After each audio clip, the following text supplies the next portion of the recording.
से और इनकी जो अनुभव है उनसे मैं लगातार देखते आया हूँ। मैं कई चीज़ें अभी सोच रहा था कि मैं आपसे कुछ बातें करूँगा कि बच्चों को अपने टीचर से किस तरह बातें करनी चाहिए, कि मैत्रीपूर्ण उनका व्यवहार होना चाहिए बच्चों का। लेकिन मैंने अभी 5 मिनट में देखा, आप तो उससे भी बहुत आगे निकले हुए हो। आपने जिस तरह से इस बच्चे ने प्रश्न किया है, वास्तव में कई बार जो है हम टीचर भी उसमें बिल्कुल जहाँ इस बच्चे का माइंड है शायद उस तक भी कई बार नहीं पहुँच पाती, क्योंकि बच्चे की जब जिज्ञासा अंदर पैदा हो जाती है, जो एक टीचर के लिए उसकी सफलता का, मैं कहता हूँ कि जो टीचर अपने आप को तभी सफल मानता है जिस दिन बच्चे जब से प्रश्न करने लगते हैं।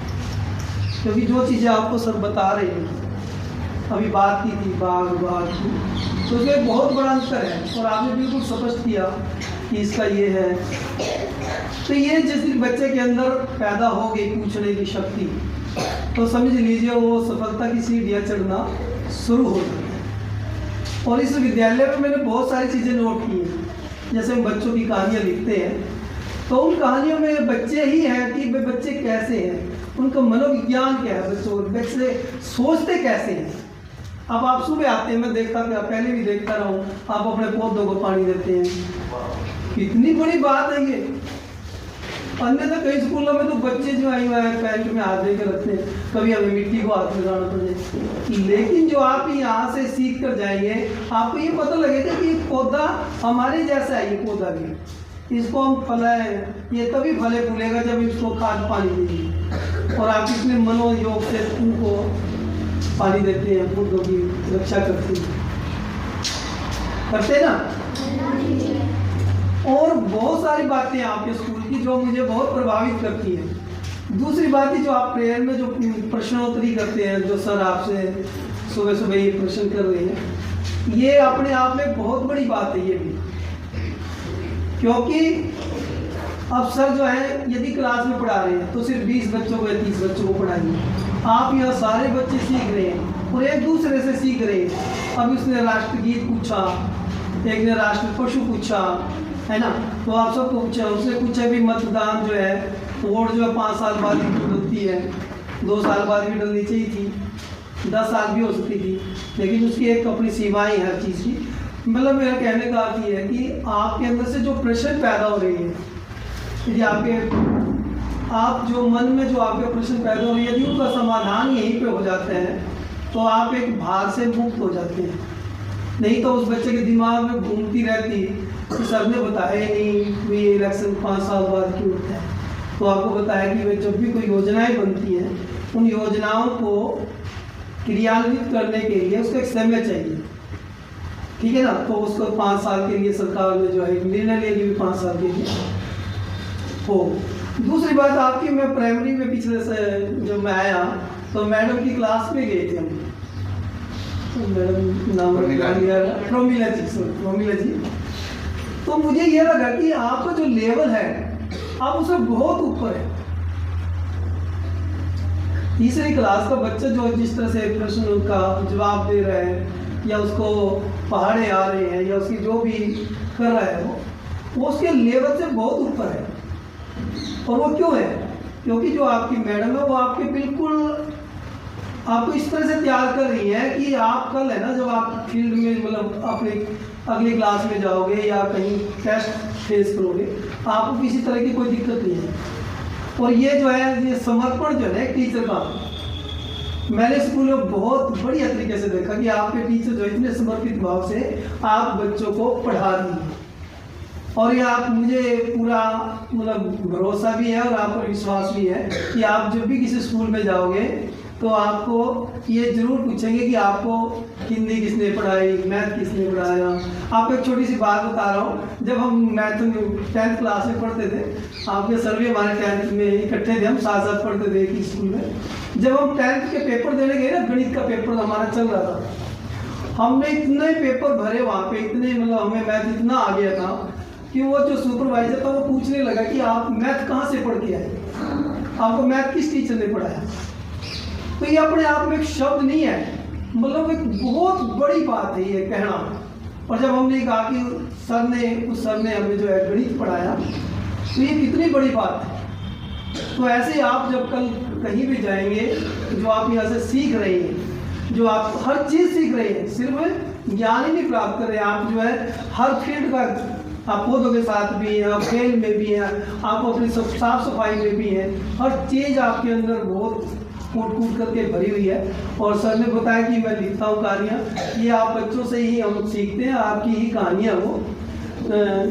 सिर्फ 2 मिनट लेकर एक कहानी आपको चलो सुना देता हूँ मैं। उसमें सबरीन का स्कूल में एक कहानी है पुल, वो मुझे प्यारी लगती है इसलिए मैं सुनाता हूँ अक्सर स्कूलों में। तो पुल कहानी है, वो कहानी एक पहाड़ के ऊपर की है, जो बच्चे पहाड़ों में रहते, तो कहानी का नाम है पुल। पहाड़ के ऊपर एक गाँव था और गांव की तलहटी में एक स्कूल था। वहाँ से बच्चे पढ़ने के लिए स्कूल में जाया करते थे और रोज अपनी मस्ती में झूमते हुए जाते, कभी झरने के गीत गाते, कभी वादियों के गीत गाते। आज भी वो ऐसे गीत गाते हुए जा रहे थे। वो झरने का गीत गा रहे थे कि ओ झरने तू कभी गगन से बात करे, कभी धरा से प्यार करे, ओ झरने। तो वो जैसे ही वो गीत गा रहे थे तो उनके सामने एक पत्थर आया बड़ा सा, और उन्होंने उस पत्थर को देखते हुए गीत गाना बंद कर दिया। वो पत्थर बोला, अरे बच्चों तुम कितना प्यारा गीत गा रहे थे, सुनाओ ना वो गीत, आज मेरा दिल बड़ा खुश है। वो बच्चे बोले, तेरे अंदर दिल भी है, हम तो सोचे तो तू नीरा पत्थर ही है। वो कहता है, नहीं बच्चों, मेरे अंदर भी बहुत बड़ा दिल है और आज मेरा मन बड़ा खुश है, आप इतना प्यारा गीत गा रहे थे, कभी मेरा भी गीत गाओ। वो कहते हैं, नहीं तुझे पता है तू कहाँ पड़ा है, तू बीच रास्ते पड़ा है और तेरी वजह से हमें एक लंबा रास्ता तो तय करना ही पड़ता है। और नीचे देखो झरना, वो नाला देखो, उस नाले के बीच में से मैं पानी में से क्रॉस करके जाना पड़ता है। वो कहते हैं कि यार मैं क्या करूँ, मैं इतना भारी हो गया हूँ, मैं यहाँ से जा भी नहीं सकता। वो कहते क्यों नहीं जा सकते, वो दूसरे पत्थर भी तो जाते हैं लुढ़क करके, तुम भी चले जाओ। वो कहते नहीं जा सकता भाई। वो कहते नहीं जा ना जाए। वो कहते बच्चे कि चलो भैया अपने स्कूल में चलो। और वो बच्चे फिर वही गीत गाते हुए, झरने का गीत गाते हुए अपनी मस्ती में झूलते झूलते चल। अब वो पत्थर पड़ा सोचता है कि देखो ये बच्चे जो झरने के गीत गाते हैं, मेरे जी गीत क्यों नहीं गाते। तो उसने धीरे धीरे सोचना शुरू किया जैसे आप सोचते हैं। फिर उसने सोचा कि भाई क्या मैं यहाँ से नहीं हट सकता। फिर वो सोचता है कि भाई यदि मैं प्रयास करूँ तो मैं भी इसको यहाँ से हट सकता हूँ। और उसने फिर एक दिन जोर भी लगाया, फिर वो नहीं हिला। फिर जोर लगाया। एक दिन थोड़ी हवा चल पड़ी और जैसे हवा चली तो वो थोड़ा और ज़्यादा हिल गया। उसको लगा यदि मैं ज़्यादा थोड़ा और प्रयास करूँ तो मैं लुढ़क सकता।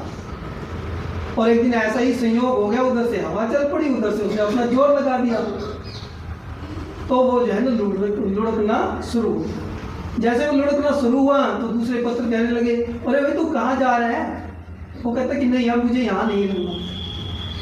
पागल हो गया तू सारी उम्र यहाँ रहा है। वो कहते नहीं, अब लोग जो है ताने देने लगे हैं मुझे कि तू एक ही जगह पड़ा रहता है, इसलिए आज मुझे ये घर छोड़ करके जाना है। वो कहते तुझे पता है तेरे टुकड़े हो जाएंगे। वो कहते यदि मेरे टुकड़े हो जाएंगे तो मैं जो है सड़क बनाने के काम आ जाऊँगा, लेकिन अब मुझे ये घर छोड़ करके निकलना है, यहाँ से मुझे जाना है। वो जैसे लुढ़कने लगा तो उसको एक बार डर भी लगा कि भाई मैं ऊपर से नीचे जाऊँगा, लेकिन उसने सोचा कि अब तो मैं निकल चुका हूँ, तो वो निकल गया। तो उसने जब डर लगा तो उसने परमात्मा को याद किया, भगवान को याद किया कि भगवान मैं अपना परमानेंट स्थायी ठिकाना छोड़ के निकल गया हूँ, अब मेरी रक्षा तुमने ही करनी है। वो कहने लगे, भगवान कहने लगे ठीक है भाई, जो तुमने मेरे ऊपर इतना विश्वास किया है तो बहुत तुझे क्या चाहिए।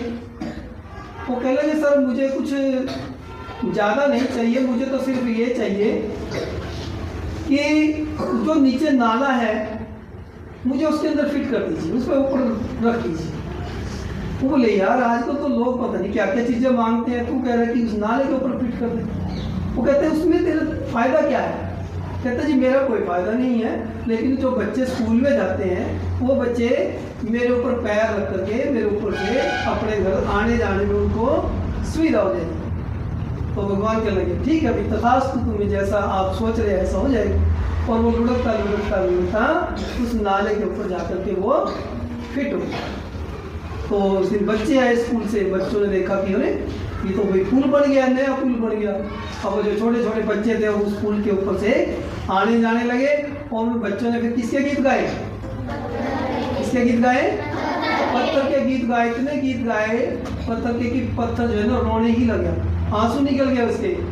वो कहता है बच्चों को कि बच्चों बस और गीत मत गाओ, मेरे आंसू निकल गए। वो बच्चे कहते हैं कि ये पत्थर महाराज कभी कभी रोने में भी मजा है, जो खुशी के आंसू निकलते हैं उनका अपना ही एक अलग आनंद है। तो उस पत्थर ने अपनी जान कुर्बान करके, जैसे हमारे देशभक्त करते हैं ना, देश के लिए जान कुर्बान करते हैं, ऐसे उसने अपनी कुर्बानी दे करके उन बच्चों के लिए एक नया रास्ता बनाया। तो ये कहानी जो है बच्चों की कहानी है, ठीक है, पसंद आई?